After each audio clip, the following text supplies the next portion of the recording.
10월 4일 월요일 새벽 기도회를 시작합니다. 우리 다 같이 사도신경을 고백하겠습니다. 전능하사 천지를 만드신 하나님 아버지를 내가 믿사오며 그 외아들 우리 주 예수 그리스도를 믿사오니 이는 성령으로 잉태하사 동정녀 마리에게 나시고 본디오 빌라도에게 고난을 받으사 십자가에 못 박혀 죽으시고 장사한 지 사흘 만에 죽은 자 가운데서 다시 살아나시며 하늘에 오르사 전능하신 하나님 우편에 앉아 계시다가 저리로서 산 자와 죽은 자를 심판하러 오시리라. 성령을 믿사오며 거룩한 공예와 성도가 서로 교통하는 것과 죄를 사하여 주시는 것과 몸이 다시 사는 것과 영원히 사는 것을 믿사옵나이다. 아멘. 하나님의 말씀입니다. 사도행전 5장 12절부터 18절입니다. 12절부터 18절까지 제가 봉독하겠습니다.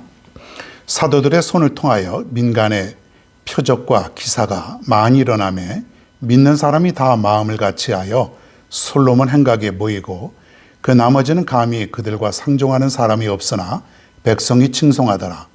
믿고 주께로 나아오는 자가 더 많으니 남녀의 큰 무리더라. 심지어 병든 사람을 메고 거리에 나가 침대와 요 위에 누이고 베드로가 지날 때에 혹 그의 그림자라도 누구에게 덮일까 바라고 예루살렘 부근에 수많은 사람들도 모여 병든 사람과 더러운 귀신에게 괴로움 받는 사람을 데리고 와서 다 나음을 얻으니라. 대제사장과 그와 함께 있던 사람 즉 사두개인의 당파가 다 마음에 시기가 가득하여 일어나서 사도들을 잡아다가 옥에 가두었더니. 아멘. 할렐루야. 오늘은 마음의 시기가 가득하여 라고 하는 제목으로 말씀을 전해볼까 합니다. 얼마 전에 베드로가 성전 미문에 앉아있던 걷지 못하던 자를 이렇게 세웠던 놀라운 기적을 우리가 말씀을 들었습니다. 어떻게 평생 동안 걷지 못하였던 자인데 나사렛 예수 그리스도의 이름으로 베드로가 선언을 했더니 그 사람이 발과 발목에 힘을 얻고 일어나 걸었다 그랬어요. 뛰었다 그랬어요. 얼마나 심판은 나겠습니까? 성전을 왔다 갔다 막 여기저기 갔다가 그런 노래도 있잖아요. 그는 걸었네 뛰었네 찬양했네. 그는 걸었네 뛰었네 찬양했네. 곧 나사렛 예수 이름으로 일어나 걸으라. 그런 우리 복음성가가 옛날에 우리 많이 불렀어요. 그로 인해서 베드로와 요한이 공회에 붙들려 갔던 것도 여러분 기억하시죠?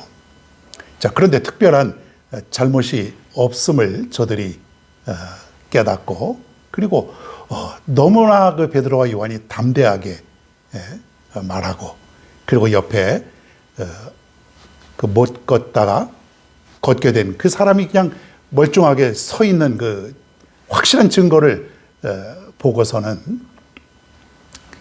내보냈습니다. 방면을 했어요. 자, 그런데 오늘 말씀에 보니까 이 사도들을 다시 옥에 가두었다 그랬습니다. 18절에 보니까 사도들을 잡아다가 옥에 가두었더니 그랬습니다. 자, 근데 왜 옥에 가뒀냐면 17절에 그 말이 나오죠. 대제사장과 그와 함께 있는 사람 즉 사두개인의 당파가 다 마음에 시기가 가득하여 일어나서 그 이유가 뭐냐면 시기가 가득하였다. 시기가 가득해서 다시 지금 감옥에다 가두는 잡아다가 가두는 그런 모습입니다. 여러분 이 사람들이 누구냐면 이 대제사장 그리고 그와 함께 있던 사람 사두개인들 또 공회원들 이 사람들은 유대인들에게 최고의 권력자들이다 이거예요. 이 당시에는 종교와 정치가 무슨 분리가 된 것이 아니라 이들이 다 법 만들고 재판하고 어떤 일들을 다 혼자서 이들이 그 공회원들 72명이 할 수 있는 그런 사람들인데 뭔 시기가 그렇게 가득했겠는가? 그 이유가 있어요. 자, 12절을 한번 보면 이런 말이 있습니다. 사도들의 손을 통하여 민간의 표적과 기사가 많이 일어나매 믿는 사람이 다 마음을 같이하여 솔로몬 행각에 모이고 그랬습니다. 뭐냐면 하나님의 능력이 누구를 통해서 나타나냐면 바로 이 제자들을 통해서, 특별히 베드로와 이런 사도들을 통해서 계속해서 기적이 일어나는 것이에요. 그러니까 자기들을 통해서 뭔가 기적이 일어나야 되는데 자기들은 하는 일이 없는 거예요. 그죠? 종교적인 어떤 행위, 제사를 지내고 뭐 이런 어떤 늘 하던 그 종교 활동들 이런 것들은 하는데 병든 자가 낫게 되고 기적이 일어나고 이런 것들은 할 수 없는 것이죠. 그렇습니다. 하나님의 능력이 저들에게 있는 게 아니죠. 그래서 사람들이 말해요. 전부 다 관심이 어디로 가 있냐면 이 사도들한테 가 있는 거예요. 대단하다, 대단하다. 칭송하고 사도들을 그냥 추앙하고 그냥 모든 관심은 이제 이 대제사장을 비롯한 이 사람들에게는 없고 사도들, 능력을 행한 막 표적과 기사, 막 그 신기한 일들 이런 일들이 일어나니까 다 이쪽으로 쏠리게 된 거예요. 그게 뭐예요? 시기하는 거죠. 시기. 여러분 이 시기가 얼마나 무서운 결과를 초래하는지 아십니까? 이 시기하면은 사람도 죽이는 거예요. 창세기에 보면은 똑같이 예배를 드렸던 가인과 아벨이 있었는데 하나님은 아벨의 예배를 받으셨을 때 가인의 눈빛이 달랐다 그랬어요. 저놈의 예배는 받고 나는 예배를 드리는데 하나님 받지 않았어. 그에게 시기라고 하는 것이 찾아와서 아벨을 죽이게까지 이르게 되었던 것입니다. 여러분 기적이 일어나고 신비한 일을 행하고 그러면은 정말 우리가 하나님의 사람이라면 박수 쳐줘야 되고 세상에 이런 일이 어디 있는가. 정말 저들을 격려해주고 저들을 대단하게 봐주면서 저들이 그 활동을 잘 할 수 있도록 기적을 또 일으킬 수 있도록 우리가 베풀어 줘야 되는 것 아닙니까? 그런데 그의 마음에 시기가 와 있어요. 그 시기가 오다 보니까 어떻게 했냐면 다시 감옥에 가두는 것이죠. 권력자들이 모든 힘을 갖고 있는 사람이 잘못된 길로 접어드는 건 뭐냐면 핍박하는 거예요. 잡아다 가두고 고문하고 형을 살게 하고 더 나가서 목숨도 빼앗게 되고 백성이 칭송하는 것을 이 종교 지도자들은 못 본 거예요. 볼 수가 없는 거예요.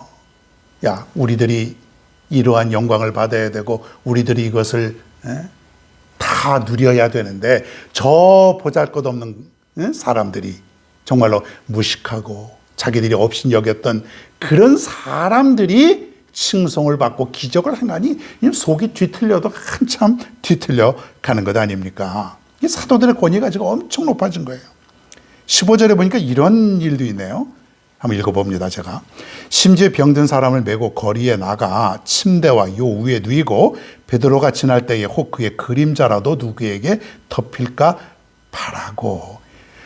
사람들이 워낙 많으니까 이 말은 뭐냐면 어떤 병든 사람이 있는데 그 사람을 이제 끌고 나온 거예요. 침대에다 누이기도 하고 이불 위에다 놓이고 그래 길거리에다 이렇게 베드로가 지나가기도 하고 제자들이 이제 사도들이 지나갈 것 아닙니까? 그런데 이 사람들이 워낙 사람들도 많고 그러니까 혹시 베드로가 지나가면서 그의 그림자라도 그 병자에게 스치면은 병이 날지도 모른다고 하는 그런 확신을 갖고 있는 거예요, 사람들이. 그래서 사람들이 그 병자를 데리고 길거리로 데리고 나온 거예요. 베드로가 지나가다가 그림자만 스쳐도 나을 것 같다고 하는 그런 믿음을 갖고 있었던 거예요.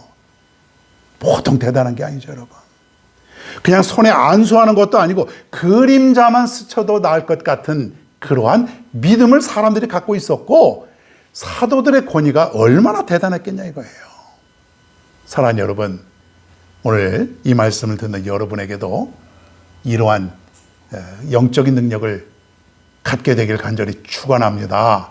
여러분이 누군가의 손을 갖다 대거나 여러분이 기도할 때에 안수할 때에 병자가 나고 사람이 그냥 변하고 기적이 일어나고 역사가 일어나는 그런 일들이 오늘날 교회 안에서 이루어진다면 여러분 사람들이 얼마나 그들에게 권위를 부여하겠냐 이거예요. 저게 대단하다. 함부로 교회를 못하는 것이고 함부로 그 교회를 업신여기지 못하는 것이에요. 잘못하면 큰일 날 것 같은 생각 들지 않겠습니까? 바로 이러한 권위, 이러한 일들이 벌어지니까 권력자들이, 이 종교인들이 다시 베드로와 요한을 잡아다가 옥에다 가두게 되는 것이죠, 여러분. 사랑하는 여러분, 우리는 이렇게 살면 안 되죠.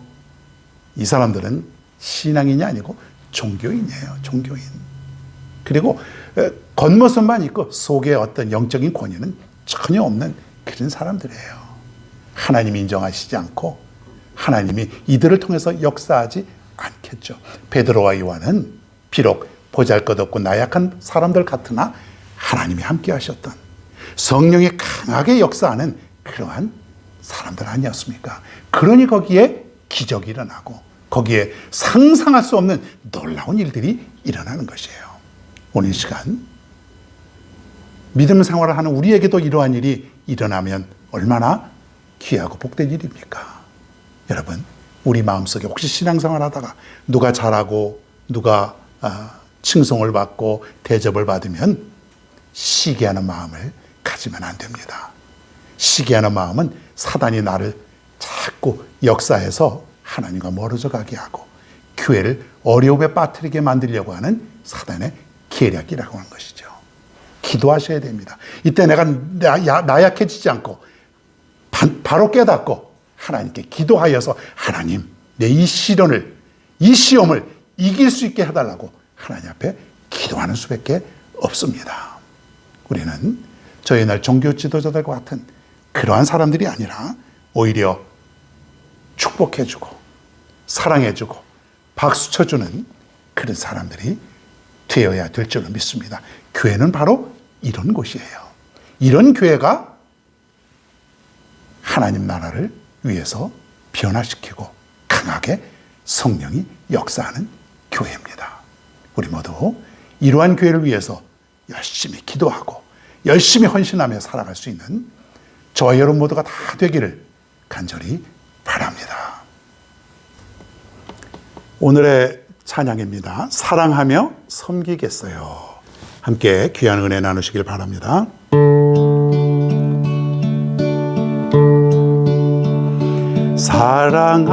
사랑하는 주님 섬기리, 생명 주신 예수님,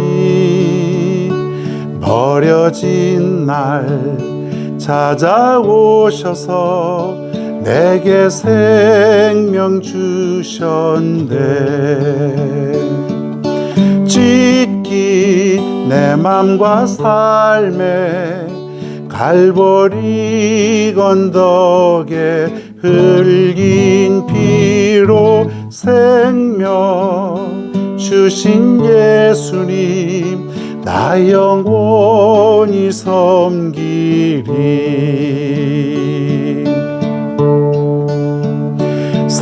사랑하는 주님 섬기리, 생명 주신 예수님, 버려진 날 찾아오셔서 내게 생명 주셨네. 찢긴 내 맘과 삶에 갈보리 건덕에 흘린 피로 생명 주신 예수님, 나 영원히 섬기리. 찢긴 내 맘과 삶에 갈보리 건덕에 흘린 피로 생명 주신 예수님, 나 영원히 섬기리. 나 영원히 섬기리. 나 영원히 섬기리.